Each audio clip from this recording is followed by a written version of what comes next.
the way in which we interact with fire directly affects us.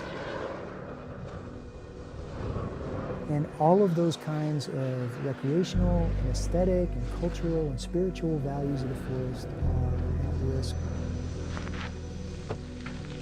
We can't keep excluding a natural part of the landscape. Fire is changing, our climate is changing, and we're not going to solve this by ourselves.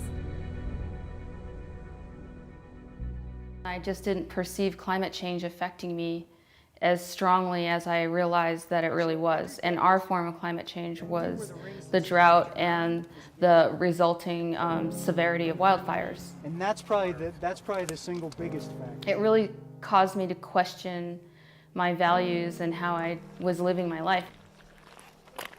The workshop gave me an opportunity to see firsthand what was going on. It's growing real slow. Part of what was achieved in the Fires of Change is that they really help convey scientific ideas to the public.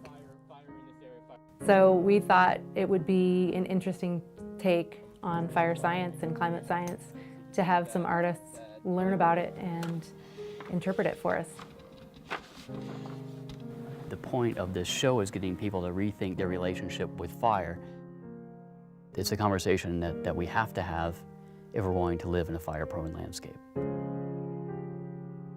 And the challenges are more complicated for one discipline to wrap their head or their feeling around. And what I really like about being a part of this Fires of Change endeavor is that art has answerability built into it because we're dealing with a very real concern. We will not be able to correct this environmental problem as a society, no matter how good the science is, until we have a fundamental shift in the way we view fire as a culture. And so a huge part of it involves generating public support and public attention, which Fires of Change is an element that's trying to achieve that. We're seeing a lot of warning signs surrounding us, yet we're not necessarily heeding them as seriously as we should be. And I wanted to use every facility of myself to create an artwork to share my feelings about the place that I live and how in an instant, in a bang, it could change forever. And my role as an artist here is to get the viewer to come and question their relationship with fire.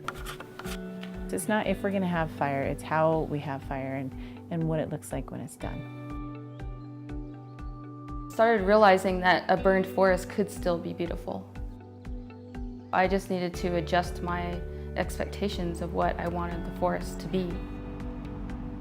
That's the worldview I'm hoping people acquire from coming in here. You enter this space and you think of yourself not as something apart from nature, but as part of nature itself, evolved through thousands of years with fire. Perhaps by integrating the work of public officials and outreach people, along with scientists, along with managers, and in this case, along with artists, we increasingly are building a community that is more understanding and accepting of the role of fire.